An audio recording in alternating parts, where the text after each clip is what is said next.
If your car broke down today, could you cover $1,000 expense to fix it without using a credit card? See, according to the 2026 American Wellness Survey, 43% of Americans cannot do that. That's nearly half the country. And what's interesting, it's not about income, because the same problem arises whether you're making $60,000, $70,000, or even a six-figure earner. So what's actually happening? Most people think that financial stress is due to low income. But after working with first-time homebuyers, 1099 workers, entrepreneurs, and business owners, I've noticed a few things. It's never really about income, it's about structure. And today, in this video, I'm going to cover 5 ways you can structure yourself a little bit better so that you don't fall into that trap. So when you hear this stat, most people believe that this is only for low income people, but this is a trap that a lot of people fall into. Whether you're making 50,000, 60,000, 70,000, or even a six-figure earner, the reason that you might feel like you're not the proper place is because you don't have a system in place, a system that rewards you when you do properly.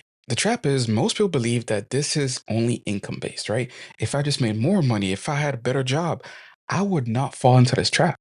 And that's the most common belief. But the truth of the matter is, that's a mental trap. You don't want to think that way. The truth is, there's a deeper meaning that is structural. How you set your finances from now dictates what happens in the future. So the issue is really structural, and it's not a money issue or income issue. It's you. That same survey shows the stress across multiple income levels, not just the person that's making $50 or $6,000 a year. Some people earn good but have horrible saving habits. Here's the truth. It's not just about how much money I make. It's really about how much money I keep and what systems do I have to make sure that my money stays in place or my money works for itself.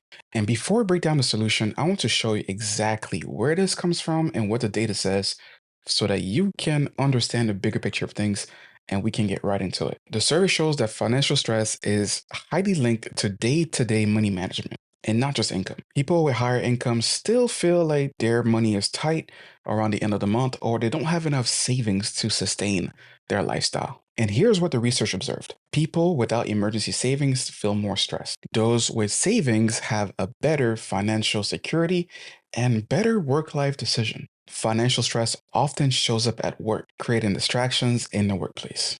In this video, we're going to cover the 5 structural shifts proven by the data that help everyone get to a better financial solution and how to really save your first $1,000 so that you can have a little better of a savings. 5 things that we must know and we're going to go over. The first one is stop hitting leaks. 2, automate your savings first. 3, control emotional spending. 4, increase income strategically. And 5, hitting that first $1,000 milestone. And we'll tie each of these to the survey so that you know exactly where the data comes from. Stop hitting leaks. The survey shows a pattern. Most people do not understand where their money is going and how it's being spent. Most people don't track expenses closely. They just swipe their cards, or if a bill comes out or something comes out their debit card or their bank account, they just let it go. Why did it come out? They'll question later. And they only pay attention to the big amounts leaving the account, not the small ones, not the shifts, none of these things matter, just the big amounts. So car notes or rent. As long as those are covered, most people do not worry about the rest. So now here's exactly how to fix that. I want you to go to your bank, download 60 days of statement, the last 2 months. And in that statement, I want you to circle any recurring expenses that come out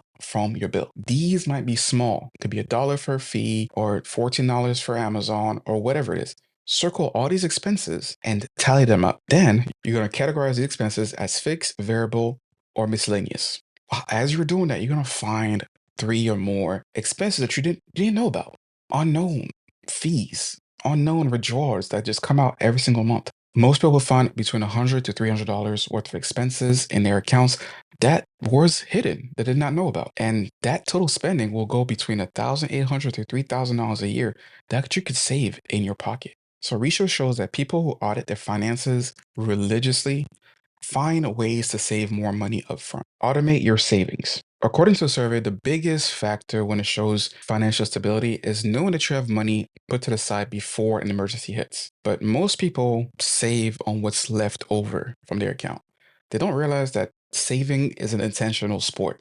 You have to be proactive about it, right? So if you save on what's left over, you're already doing it wrong. You're batting in the wrong order. Here's what works. Savings first, bills second, lifestyle third. Open up a separate savings account call it my emergency savings fund, set an automatic transfer on payday, even 5% of your take home pay. So if you make $4,000, 5% is about $200 a month. In 5 months, you have the $1,000 that you need to start your saving. That's not budgeting, that is system design. Research shows that people that automate their savings are less likely to report financial instability because they know that they have this money put to the side already. Point 3, control emotional spending. The next point isn't math, is behavior. The survey shows that emotional spending is highly due to stress and impulsive buying. People spend money when they're anxious. People spend money when they're sad. People spend money when they're happy, and that destroys savings. Here's the antidote. There's a quick rule that I've implemented now whenever I try to buy something or do something for a friend or anything. It is a 24-hour rule. Do I really want this? If I want it, I'll wait 24 hours before purchasing the item or making a big spend, because that allows me now to really think about if I needed the item or not. Most emotional spending or impulsive spending vanish after a day. The next point that you have to make is strategic